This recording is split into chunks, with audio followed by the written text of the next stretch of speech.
yard, what I would suggest is I would make sure to walk the dog outside.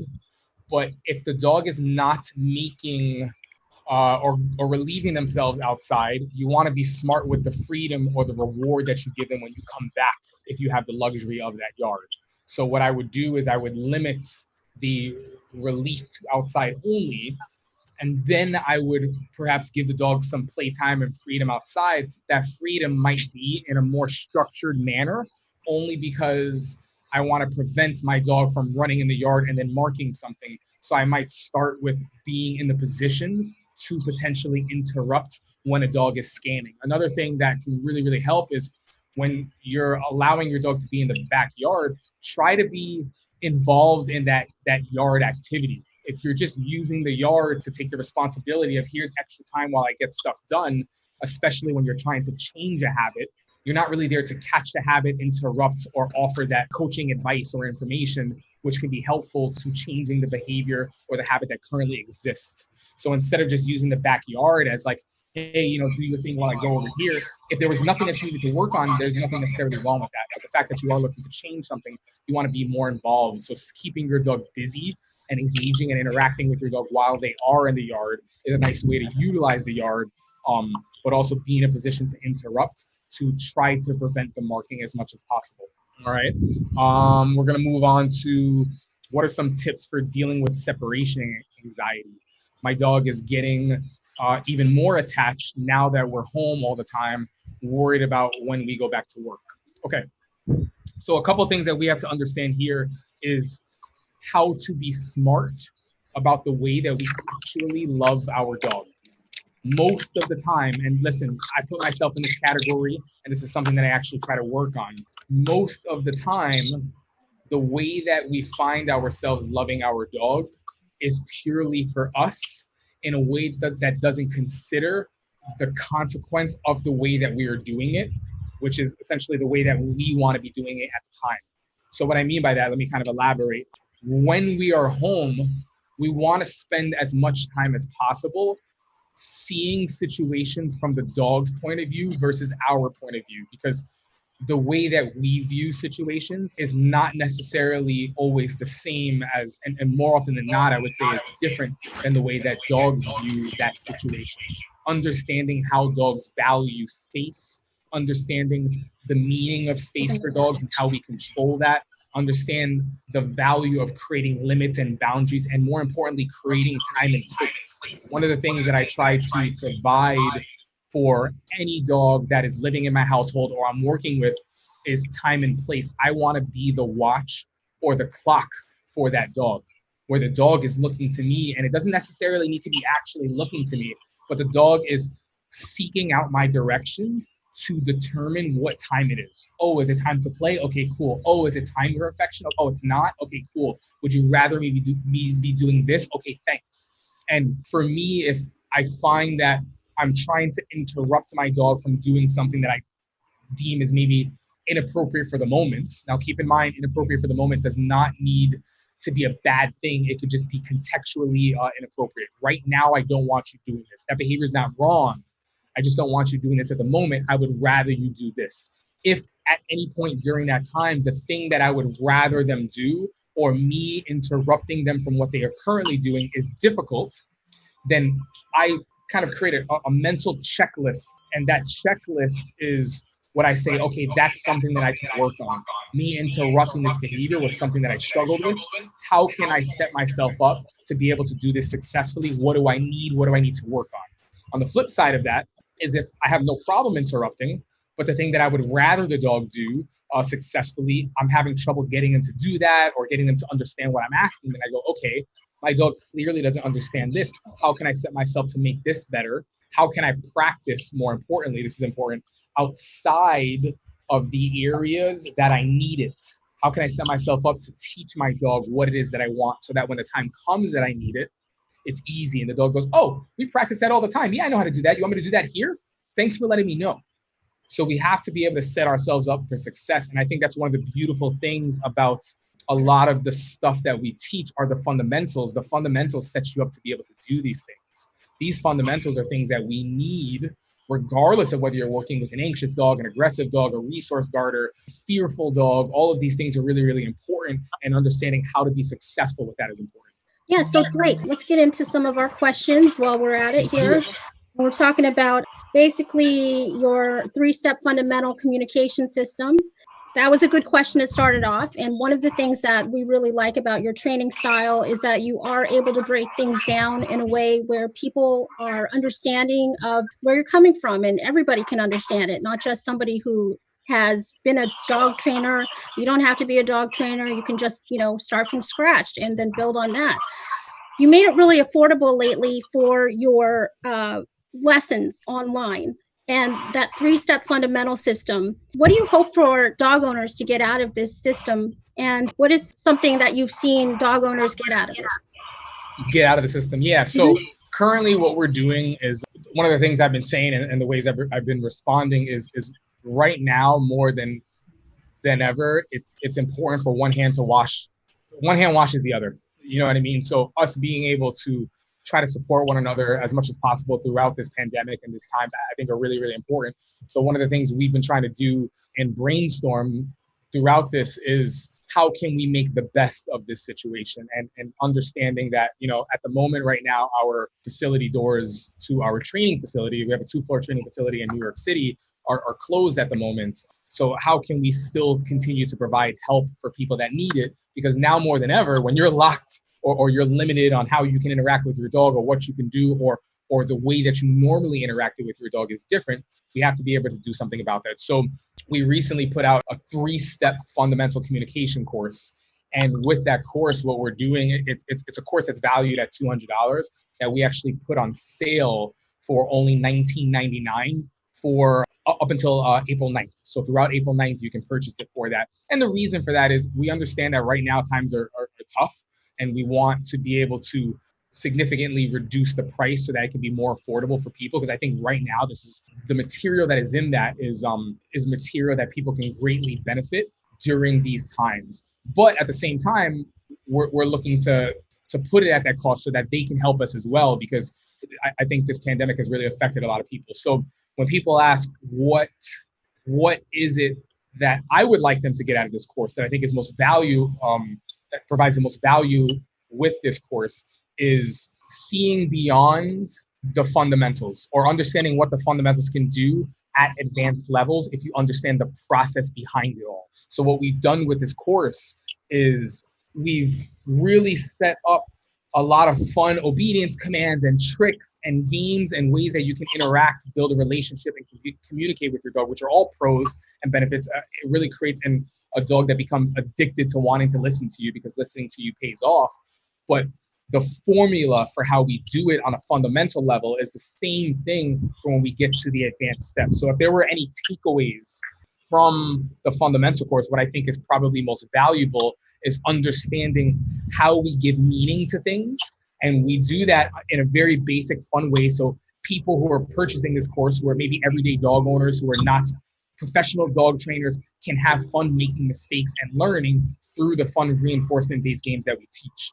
And I think that's really, really important, because when you get good at your timing, when you get good at understanding your verbal markers and how to give meaning to your verbal markers, and how to give meaning to certain commands, doing it in a certain order, that sets you up to be able to follow that order for other things. So giving meaning to things is really, really important. And we set it up so that people can practice giving meaning to very basic stuff. The second thing is really understanding how to take advantage of training and different training styles, and being open-minded to the pros and cons of everything. I think right now we live in a world where people are very good at either pointing out the extremes for every style or method. If that makes sense. So like, this is bad because this could potentially be this, or this is good because this could be this. For me, what I try to do is I try to see the pros and cons to everything and say, okay, this is where this can benefit us potentially. This is where this maybe would not be ideal for this situation. I think ultimately it's benefiting from understanding the value of tools and how training tools can serve as a language to communicate to the dog. More importantly, these tools are tools that we can develop, teach, and use to essentially make us the most important communication tool ever. So we can use these tools to give meaning to us as the ultimate tool. And the way that it's set up, you can actually use these tools to get off of relying on these tools. We use these tools to help us. And a lot of people see tools as like, dog training tools for anything. It could be a leash, it could be food, it could be collars, it could be verbal markers. These are all languages and tools, and there's a conditioning process to that. And understanding how to use these tools properly and how these tools might be able to help you might differ from what you maybe read or hear online.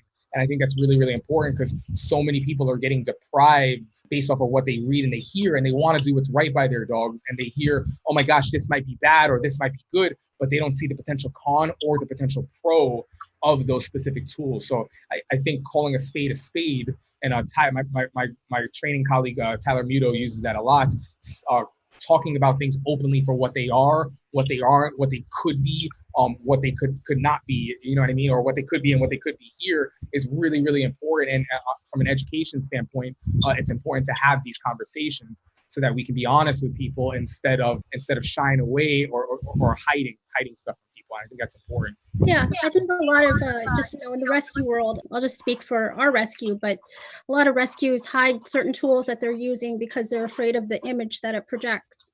That's another thing too. The explanation. And although I can see the reasoning behind it, I feel like, it's important to be honest with people and have a discussion about why we're using the tools and how it's working for the dog. And that's something that I think, we need to move ahead on with the future of rescue if we're going to help these dogs.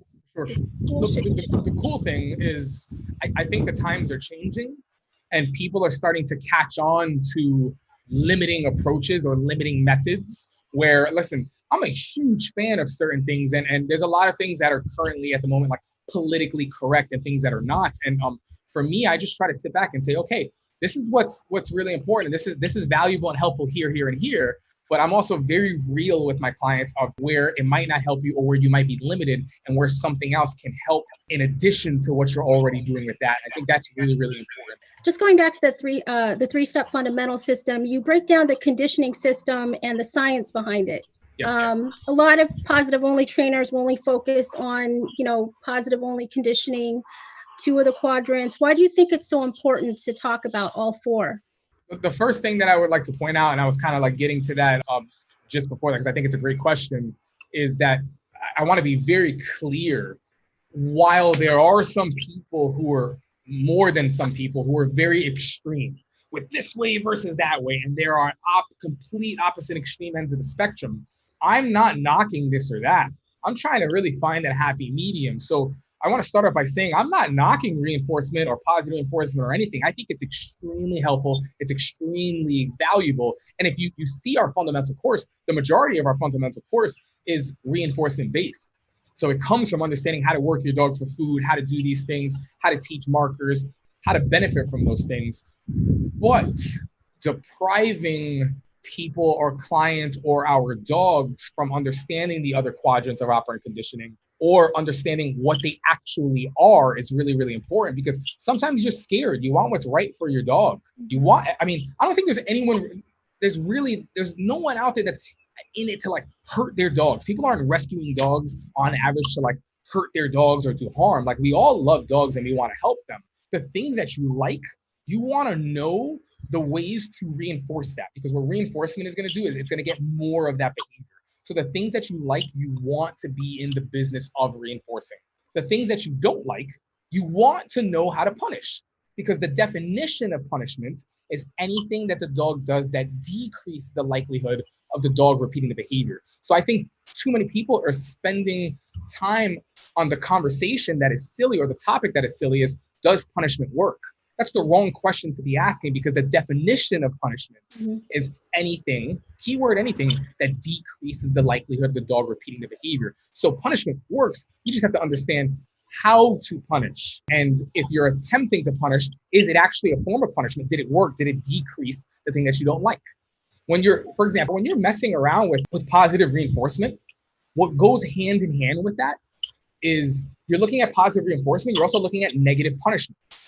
So people go, oh my gosh, negative, that must be bad, and punishment must be abuse. That's not what it means. Negative simply means you're removing. So it's really good to think of like positive as you're adding, like a plus sign, and negative so you're subtracting like a negative. So negative, I'm going to remove something pleasant in hopes that it decreases the likelihood of the dog repeating the behavior. So for example, if I'm working with food or treats and I'm trying to get my dog Scruffy to sit, and Scruffy sits, I'm going to add food in hopes that the dog makes the connection that we talk about the science behind this and why this actually works, but I just did something and then I got food. We need the dog to make the connection that what they did is the reason why they got the food. And that's the value of the markers, right? But what happens is the dog goes, wait a minute, when I do this, I get this. And assuming that the thing that you're giving is something that is pleasant and the dog actually wants is a really good chance that you're reinforcing the behavior, right? Because there's a good chance that I'm going to get more of it because a dog wants what I have. And they realize when they do this, they get that. The thing that you have to understand is we have to know what positive reinforcement actually is. Because, for example, if I start trying to pet one of my new rescue dogs who's really, really afraid, really fearful, and he's afraid because in his past, he got abused. And he got abused by a guy with my skin complexion, with a beard similar to mine, who wears hats just like mine. If I'm trying to teach a dog, for example, how to sit, and every time that dog sits, I reach over and I pet him, even though I think I'm doing a great job and I'm trying to reinforce the behavior, that dog might deem the petting as punishment, even though it's not abusive. There's nothing wrong. So there's a good shot that a dog that doesn't want to be pet by me because I currently don't have a relationship with that dog, which is very important. That's why we talk about building the relationship, and that's the value of the fundamentals in the course that we put out, the online course, is that prior to that relationship, if I'm petting that dog, even though I think I'm reinforcing the behavior, I could actually be punishing them. You see what I mean? So it's important to understand these things for what they are. Right. And I think, breaking down the words behind in dog training, punishment, force-free dog training, least invasive, minimally intrusive, all these words seem to... Oh, wordplay. Right. Yeah, it's all wordplay. And I think that a lot of people that are just doing dog training, they hear these words and it's meant to kind of, put fear into you about what's going to happen to the dog. So it's really great that this whole system kind of breaks it down, and the science behind it is important for people to understand. Yeah, I just want people to see it for what it is, because I've been in that place. I've come from that place. We're just, like I said, we're just trying to do what's right for our dogs and us, and we're trying to do the right thing. So understanding things for what they actually are is very, very important, because like I said, you just don't know what to believe when you're researching online, and it can be scary. Yeah, it can. And a lot of people have said to me, oh, well, isn't that, a form of punishment? And in what terms are you talking about? So, yeah, exactly. Well, yeah, but that's not bad. Yeah, exactly. Yeah. It's important to know these things. Yeah, I think that's the recurring theme or underlying kind of maybe the thing that motivates me the most is I just want people to know things for what they actually are, so that we can actually have conversations, because most debates or people that disagree are disagreeing over things that they actually agree on. They're just getting caught up in the bickering of like wordplay. And at the end of the day, I think we need to focus on not necessarily what feels good for us in the moment, but what is in the best interest for us and our dog long term. Right. And that there's so many similarities and parallels when it comes to that for us in real life.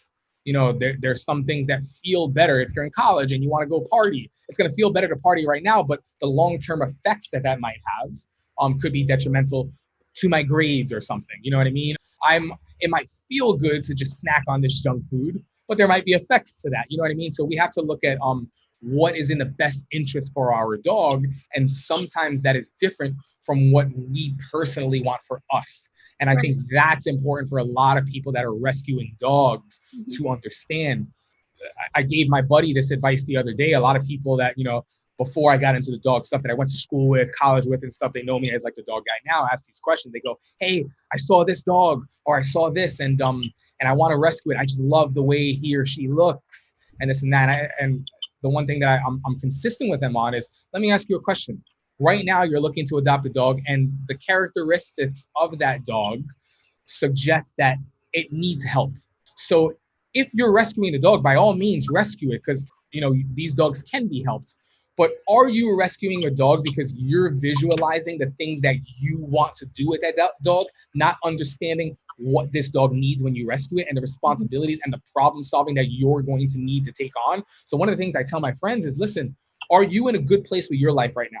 Because the reality is, if you're not financially, if you're not in a good place, you have marriage problems, or you have issues with work, and you have all these problems in your life, it's as much as I'm a fan of rescuing dogs. I really am. You might not be the best person to rescue this particular dog because of what this particular dog needs and where you are in your life. Are you able to provide what this dog needs, or are you just getting a dog for what you want? It's a very, very important thing. And that's why I really commend rescue organizations like you for being straightforward and honest, and not just adopting out, and not considering those circumstances, because that's one of the reasons why the return rate, in the United States is just so high, because people aren't, not only that, to catch on now. They're not doing what you guys are doing. And I think it's such a great thing. Not only the return rate, the euthanization rate. That's another thing. Yeah, I was being a little optimistic. You know what I mean? If people the reality is that a lot of these dogs, might have been alive if the right approach was taken on how to choose the adopters, or the adopters themselves took a really hard look at what you just said and put themselves in that position. So your friend was looking at a dog to adopt that he thought was really cute, and maybe didn't have the right kind of approach to deciding whether the dog would be a good fit for him or not. But people do get these dogs for these reasons. I mean, one of the things that we always are very careful about is making the right match. However, that's sometimes, people can slip by things and, slip by the process. And that brings me to when people get dogs in general, affection. Especially you get a dog, I don't care if you get it from like a puppy store or a rescue or a breeder, wherever you get your dog from. Everybody wants to start out with affection. And what kind of role does that play in the relationship as the dog gets older, as, when you're trying to train a dog from the beginning and the dog has already been given affection? What do you think that plays? I think the important thing is to understand affection no differently than you would any other dog training tool. It's not the tool, it's the application of the tool that matters. So you can apply any tool and abuse the tool to where it creates the symptoms that actually provides the bread and butter for dog trainers. Because more often than not, and I've said this time and time again, this is such an important takeaway, is that and for those of you that do know, the work that we do, we have a reputation for rehabbing dogs that were on medication, that were told to be euthanized, that were this, can't be adoptable, all this stuff. And when you look at some of the toughest cases across the board, on average, I'd say probably high 90s, these dogs are coming not from abusive backgrounds. They're coming not from traumatic past or experiences.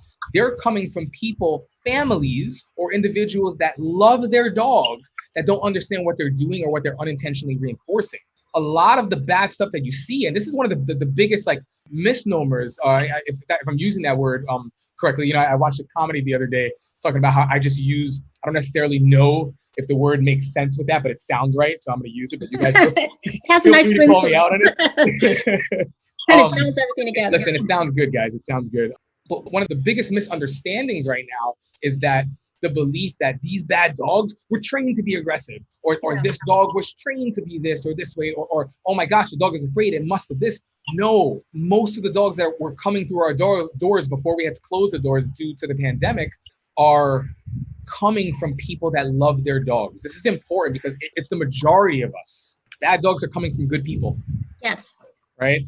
So I went down a little bit of a rabbit hole, but we were talking about anxiety and affection. When we're looking at affection, it's really important to understand affection for what it is, what it can do, what it can create, and how to use that tool. Mm-hmm. Affection is a tool. So I think unearned affection is perhaps up there with one of the most commonly abused tools in dog training, because we're using it in a way that is reinforcing things that we don't want. So my biggest rule for a lot of people is making sure that things are on your terms as much as possible. Now, that's not to say when you're in a good place with your dog, you can't allow certain things. Most of the times I'm telling my clients to be mindful of how they control their space and how they allow dogs into their space.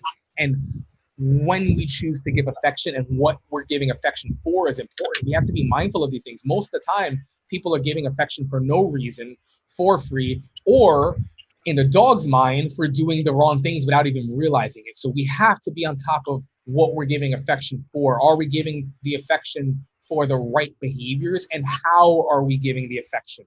Right. The how really, really matters. You want to make sure the how isn't something that's creating the thing that you don't want. That is the how nurturing what you want to work on, or is it making it worse? For example, if I had a kid, or well, I have a daughter, right? So she's 15 months now. She's gonna get to a point where she has a bunch of friends, and I would imagine she's gonna have sleepovers. If I am responsible, if I'm the adult that is watching them, and I have to be responsible for getting them to bed at the appropriate time, there's gonna be a period where I want them to settle. I don't want you guys going to bed just yet. I just want you guys to relax, start coming down so we can get you in the right mode. But I'm struggling. These kids are running around, jumping off. I can't get them to settle. I can't get them in the right state of mind. But I finally achieved this. They're finally relaxing. They're watching TV. You see the energy go from wild child to kind of coming down. I have to make sure that the way that I acknowledge and my reward is appropriate for that situation. What I don't want to do is I don't want to say, hey, great job, guys. I'm so glad that you're calming down. Who wants ice cream? Because I want to reward them for how awesome they're doing. That's just going to drive them up. So we have to be mindful of our affection, our rewards, and how we are giving that. It's very, very important. And I think it's really overlooked in the dog training world. Yeah, I think it's a very fine line to walk and teach people. It's hard to tell people to withhold affection and then give it at this certain time. Sometimes, it might be days when you get a rescue dog that you shouldn't be giving affection. I mean, it's one of those things that I think is one of the hardest things to ask people to restrain themselves for. I think the biggest thing is people are scared because of the way that we view affection and the way that dogs view the way that we normally give affection puts them often in a rough spot that can lead to separation anxiety due to the ways that we're giving it. So it's not necessarily affection that's the problem. So I think there needs to be more education on how to give affection, when to give affection, and understanding what dogs deem as a form of affection versus what we deem as a form of affection. These are things that are very, very important. And that ties a lot into understanding the value for dogs. Elevation has value in the dog world, and allowing dogs into your personal and intimate space and making sure those things are on your terms versus the dog doing it has a lot of value with positioning yourself where you need to be in the relationship to be able to help your dog. It's very, very important. A lot of us find ourselves in a spot where at some point or another, we're going to have to help coach our dog through a situation. And if we are not viewed in the relationship here, it can have a huge impact on how the dog interprets the information that we're giving them. Mm-hmm. So I forgot what video I have. It's on my Instagram. I have a lot of good free content on my Instagram. Yeah, definitely, how the dog views you. And one of the things is, during this quarantine period, these people are working from home, or if they're not working, that's also takes a big hit emotionally, financially, but they're home with their dogs. And that's a completely different schedule and a completely different environment for the dog to be around, is that you're home all day, and they're thrilled about it. But at the same time, eventually, hopefully soon, this thing is going to end. Yeah. We're going to get out of this. We're going to go back to our daily routine again. And what's going to happen in between that time? You've spent 24 hours a day with your dog, and now you're gone 12 hours a day. And what are some things right now that could change? You could start building and changing that dynamic ahead of time instead of waiting for the last minute. I think that's a great question. I think it's a loaded question for sure. I think this time in particular is gonna make or break people in ways that go far beyond just the dog owner world. This is a time right now where families are gonna get closer, or families are gonna break up. People are going to distance themselves more, or we're gonna get closer to people that we haven't spoken to. So I think right now in the dog owner world, this is a time to have it make you and not break you, and how you look to develop the relationship with your dog versus create a breeding grounds that allows anxiety or behavior problems to marinate this is important stuff, so there's a lot of content online that you want to be mindful of. Providing an itinerary, structure, and boundaries for both you and your dog during this time is probably the best thing that you can do.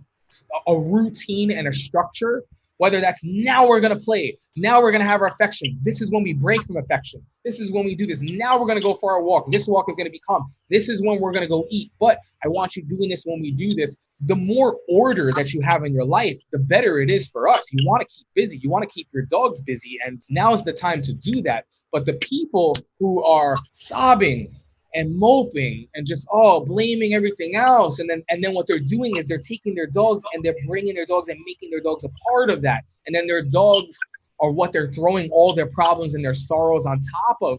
It's not going to help the dog. It really is not. It's going to lead to anxiety. You're not providing the outlet for what the dog, the animal, needs. If anything, it feels good for you right now. We were talking about this earlier, right? It feels good for you, but what are the long-term effects? What are the long-term effects that this could have on your dog? So we want to take advantage. Understand how to be creative with playing with your dogs, using stairs, going up and down, using your roof, playing tug. You don't need a lot of space of that. Adding rules to play. Cuddle time, not cuddle time. Working your dogs for food, teaching them verbal markers. Having a dog that can be in your space and then being able to send your dog away and creating that is really, really important, because if you don't take advantage of creating structure, boundaries, and an itinerary, your dog will find themselves in trouble. Yeah. Or getting themselves into trouble. It's no different for me. When I was growing up, my parents didn't want me at home. They wanted me getting out, getting my knees dirty, going playing sports, doing all these things. But they wanted me making friends, right? Don't get me wrong. Go make friends. Go have a blast. Go have fun. But there were rules to that. Mm-hmm. Go have fun. Go hang out with these kids. But do not let me catch you hanging out with that group over there, because that group is a bad influence. And it would have been a bad influence on me. So we have to understand what are the things that could potentially serve as a bad influence for our dogs. And I think when we stop living in the moment and taking advantage of things, that has a really, really negative effect on us mentally, on our dogs, and we don't provide for them. So what I would say is providing the itinerary and taking advantage, using a dog's nose, playing scent games, working on getting your dog to listen to you around distractions, whether it's in your apartment or if you're fortunate enough to have a yard. Some of you guys were commenting on here. That stuff is all really, really important. You want to take advantage. You have to be able to understand the dog and what the dog needs and play scent games, do search and find stuff. It could be for a tennis ball, it could be for food. Add rules to play and keep your dog busy, because keeping your dog busy means keeping you busy. And that's very, very important right now during this time for all of us to stay sane. Yeah. So one of the things to keep your dog busy is you talk a lot about food drive, and on your fundamental communication system. I mean, I'm not trying to plug it every 5 seconds, but I was watching it. I've watched it a few times. I watched it a few times, and there's a lot of dogs that we get that don't have a food drive to begin with, because they're so fearful and shut down that food does not motivate them, interest them, not anything. And watching the video about building the food drive is something I think that people should be able to work on. When you're at home during this quarantine time, you have plenty of time to do it. But why is that so important? Your situation is not necessarily unique. There are some dogs that are not food motivated initially. Now, here's the thing. There's a loophole for some of you guys. What you're trying to do is you're trying to find your dog's motivation. What is your dog like? Is your dog driven by nose? Do your research on some scent and nose work and how you can be a part of that so that you can build a relationship and connection. Is your dog toy motivated? Okay, how can we use toys in a way that's productive? It's not about just using toys. Is it productive to building a relationship in these things? Now, here's the reality. You get some dogs that do have backgrounds and are nervous and don't know where they are, or coming from different places, different worlds, and they need help understanding the world that they're in currently. They might have no interest in toys, and there's no interest in this. They don't want to be pet by you. Where do these people start? If you have a fearful or insecure or nervous or anxious dog, you got to be able to start somewhere. So the benefit of food and why food is so popular is that food is the one thing that all dogs need. So if you find yourself stuck, all dogs need it to survive. So how can you get your foot in the door to where paying attention to you is how a dog can get the thing that it needs? And are we feeding dog in a way where they understand that, or are we trying to do it, not sticking with it? This is my daughter over there. She's running around. Not sticking with it, and then also treating our dogs to death, and then giving our dog food when they don't pay attention to us. I think one of the biggest things that's important is when you're starting to work a dog for food that is not food motivated, your number one priority should be, how can I help this dog to feel successful? Success is addicting. And I think sometimes when you have a dog that is not food motivated or driven or unsure of you, you didn't have to do anything wrong necessarily, but the dog doesn't know you. You need to help a dog feel successful. Sometimes you shouldn't be asking your dog much. There might be a period where it's just hang out with the dog. Don't try to cuddle. Don't try to give affection. Don't try to pet. Just have your dog get comfortable with understanding what your intentions are, and you're not going to overwhelm them. A lot of humans overwhelm them. They don't realize it. They're applying a form of punishment that we spoke about earlier, thinking that they're doing a good job. So we want to make things easy. The next thing is, how can I help? This is where we talk about verbal markers and how to work a dog for food. How can you make it easy for them to win? If you make it very easy for a dog or even a child to win early on, it does something magical. So you want to keep things very simple, but as you keep things simple and dogs get successful, you want to push. I think it's almost like working out at the gym. You don't want to find yourself doing a workout that you fail at and you suck at, and people make fun of you that you don't want to find yourself practicing something you're not ready for, but you want to strive to get to that point. So it's a matter of going into the gym and making it simple enough for you to do, but hard enough that you broke a sweat and you're actually advancing in your process. I think it's really, really important, Yeah. So keeping the difficulty level upping it. And that's what the fundamental course really does, is it focuses on teaching you how to push. And what I always talk about is spending time working at the pace that you and your dog are at, which can often be very different from the pace that we envision us and our dogs at. Those are two very, very different things. If we have goals to see our dog, quote unquote, complete a triathlon, there's a lot that goes into a triathlon. So let's look at a couple of things here. Do we have a dog that is ready for triathlon practice and conditioning? Or do we have a dog that needs to start understanding 3 steps that are important, that are needed for triathlon conditioning? In this case, it would be, you got to understand how to ride a bike. And you got to understand how to do it well. So we might have to train you how to do that, because when I looked, oh man, this dog is riding a bike with 2-wheelers. Then we have to teach that dog how to swim. Not actually, but for the triathlon's sake, this is just an analogy, guys. So stay with me.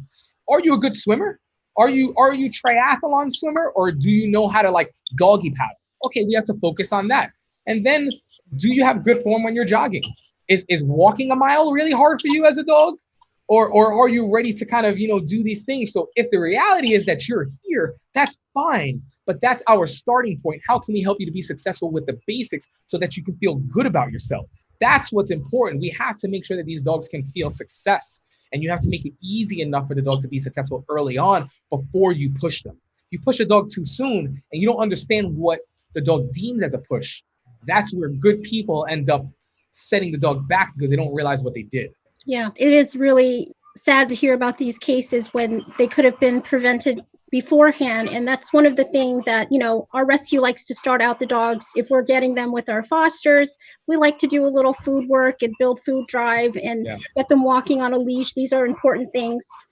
And then they go to the adopter, and sometimes, not all the time, there are many, we have the majority of our adopters are wonderful, great. But sometimes I do see a dog maybe, a year later, and that dog that I thought was so, on the right track and so confident and, going to be just a wonderfully well-balanced dog has become fearful again and kind of regressed and pulled back.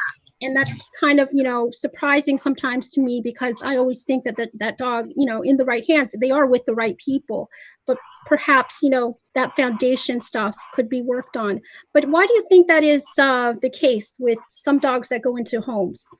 Well, I think what happens is we have to look at what's a very popular term is the honeymoon phase or the honeymoon period. I'm sure you've heard of that. That's real. Yes. That's a real thing. But what I don't think people realize is that the honeymoon period is very much an assessment period for the dog. Yeah, the honeymoon period is very much an assessment period. that period is a time where the dog is figuring out what its role is, what works, what doesn't work, how much you can help them, how much what you're doing is setting the tone for them saying, oh man, I have to actually help them, or I'm on my own here. They can't really help or provide, or they're not really being a coach based on the terms of the dog. So we have to realize the responsibilities that we have as a dog owner. And I think that falls to the sidelines often because we don't realize what our responsibilities are.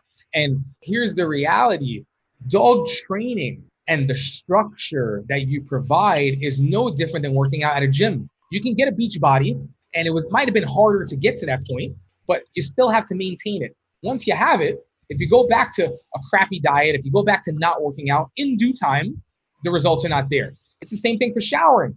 I shower. If I maintain a healthy routine of showering, I can stay fresh. A lot of us view training as a one-time shower or a one-time brush your teeth or get one killer workout at the gym and that's it. But it doesn't work like that. You have to maintain it. You have to see training as a lifestyle. You have to get rid of that training time and then live the rest of your daytime. And if that's not something that you are prepared to do, or one of the reasons why you want a dog, you maybe should not look at getting a dog. And I am trying to be a little bit funny here, but this is like, these are like hard truths. Steal from Adam Spivey, who uses that hashtag hard truths. Wait, who's this guy? I think it's Adam Spivey, Spivey. I don't know him personally really well. You're friends with people on Facebook and people that follow you on Instagram and stuff. Yeah. But he does something on Facebook that I think is really hilarious, and they're called hard truths. And it's just realities for dog. And I've taken I found a lot of entertainment and good value in them. So something to check out. Yeah. Hard truth is that if you're not ready to do this type of stuff, maybe you should get a cat. And I'm not knowledgeable in cats. I don't know. There's probably work that goes into that too. Maybe you should get a goldfish. You see what I mean? We have to, or a Tamagotchi or a Gigapet. And there's humor that comes out of this, but I'm being serious. There is a lot of responsibility that goes into being a good dog owner, and getting a dog just for you is almost a sure way to pay my bills and put money in my pocket, because again, these bad dogs are coming from good people that don't know what they're doing. So starting off and being responsible, I would love nothing more than to have training sessions with people that are educated, who are just struggling with some things, who are trying, versus people that are clueless, that have no idea, and sticking with the fundamentals. That's one of the things that I think has been really cool about doing these Zoom sessions and the yappy hours and all the discounted online training and virtual training that I'm doing right now. Even more, I was doing it prior, but even more due to the pandemic, because we can't really be face to face. I was actually going to ask you about that situation with your dog training, and because you do have a facility in Lower Manhattan that's been affected by COVID-19. So how are you guys adapting to that? And what can people do if they can't go to your facility or they can't get in-homes from you? Obviously you and your workers are affected by that. Yeah, it's really it's tough times.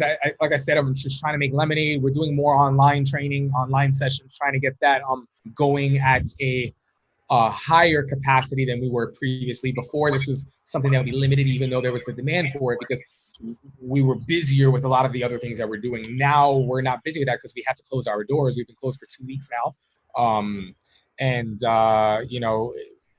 our team right now, I'm trying to make sure that when everything goes back to normal, we can be up and running. We can get them back in as quickly as possible. So on my end and on Lindsay's end, we're trying to do as much as possible to be able to keep the business afloat, provide content for everybody, and set us up to be able to help our team get back to the normal routine, because right now everyone's really affected, and it's unfortunate, but we make the best of our situation. So one of the things that I think has been coolest about this is trying to find ways to genuinely save money for our clients that reach out to us. And the online course has people, and because it's so cheap right now, $200, that's only $20 right now, or $19.99, is that these are fundamentals that we would teach any dog that comes through our program, whether it was a puppy, whether it was a aggressive dog, a nervous dog, an anxious dog, fearful dog.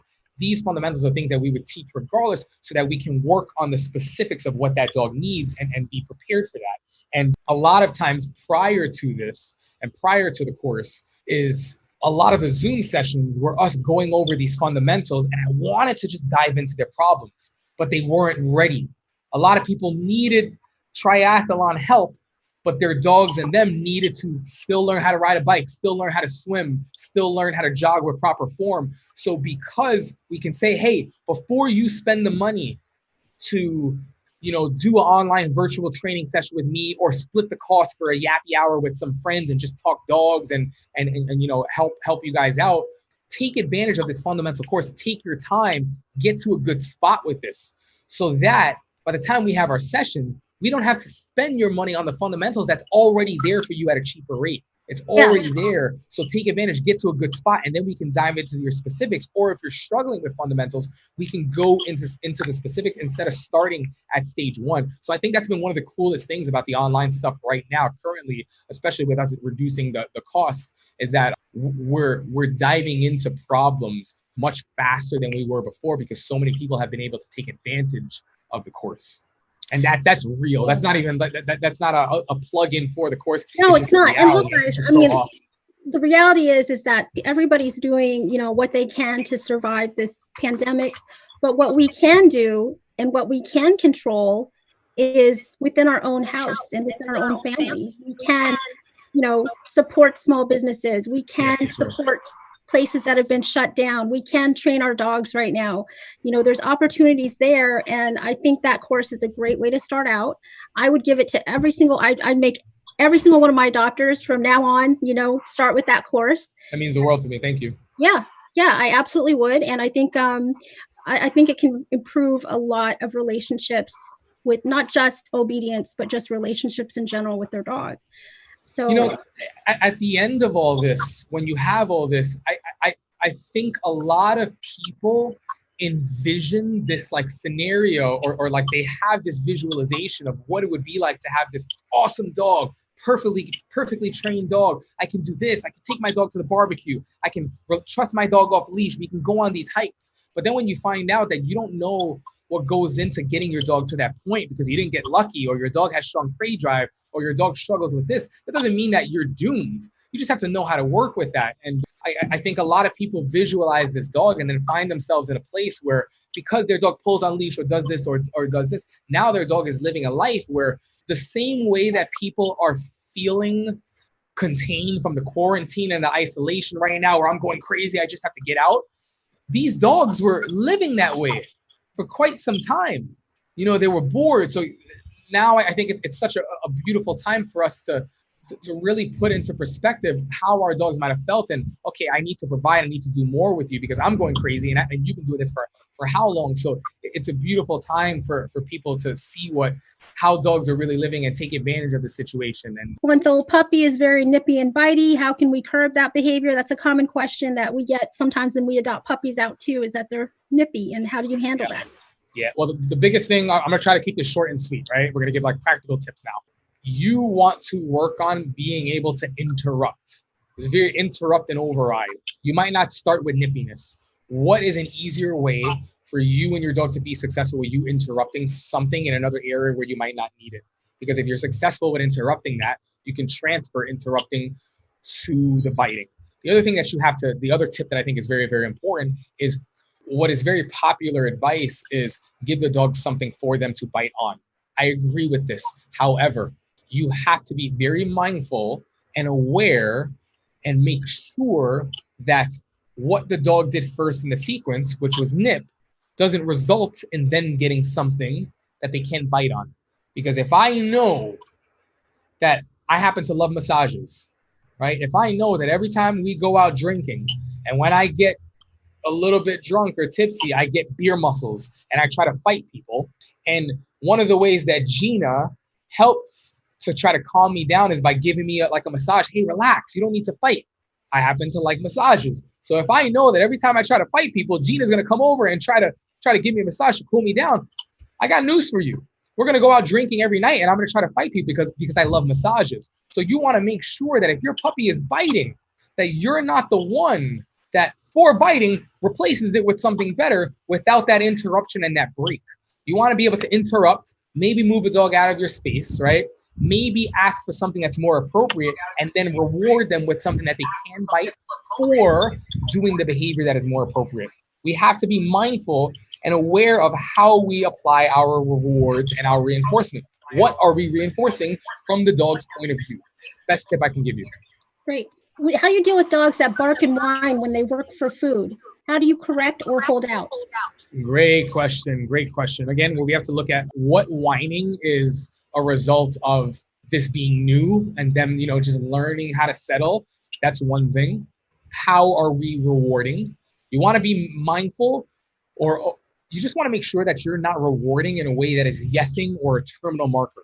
If, for example, if you are working on teaching your dog to place or teaching your dog to wait, I'm just throwing something random out there, but the reward for them doing that is always an active release, like, for example, getting them to wait for food, and then and then the dog comes darting. It's very hard to get a dog to start to settle on place and not whine, because at the end of it is the expectation that they're going to get the release. So what you want to be mindful of, you're teaching a dog, you're working on stay or you're working on recall. If you're working on stay, don't have your dog stay, walk all the way to the end, and then, yes, good job, and release them, because long term, it's going to make the dog anxious for the stay, unless that's something that you want, because you're using that for something else.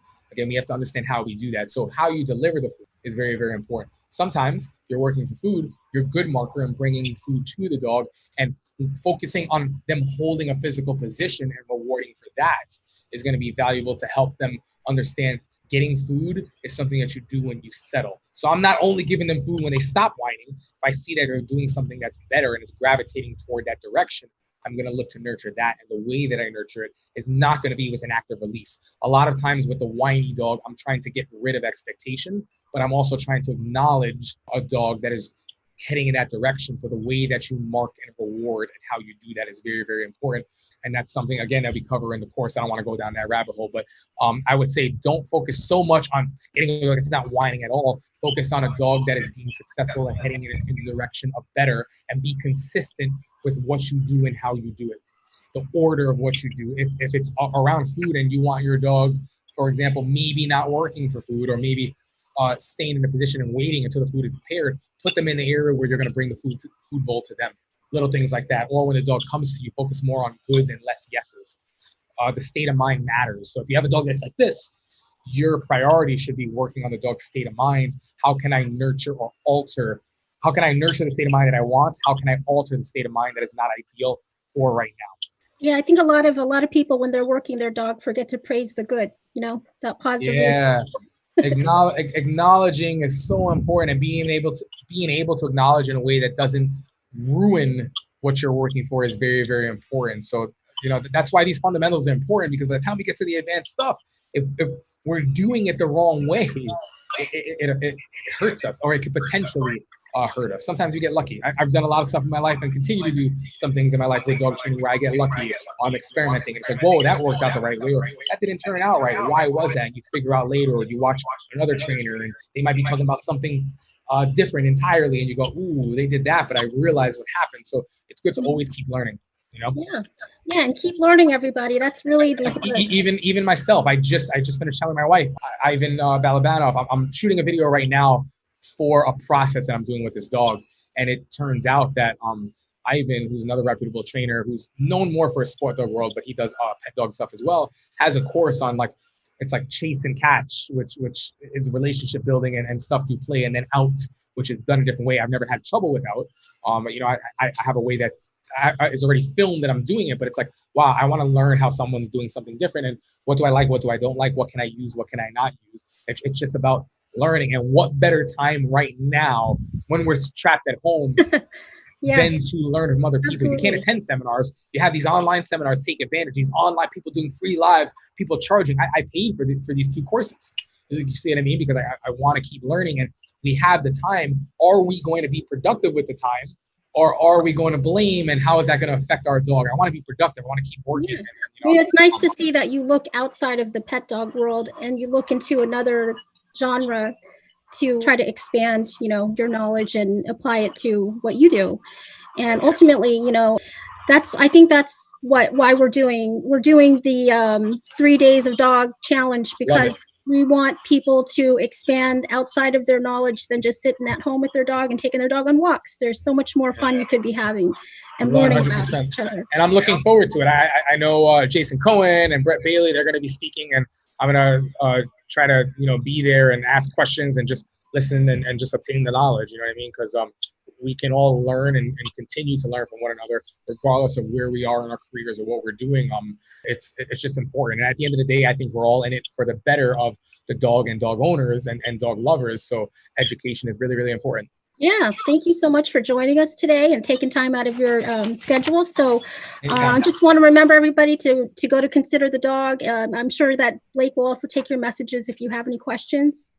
Awesome. All right, guys, take care. Thanks for chiming in. Bye. Bye.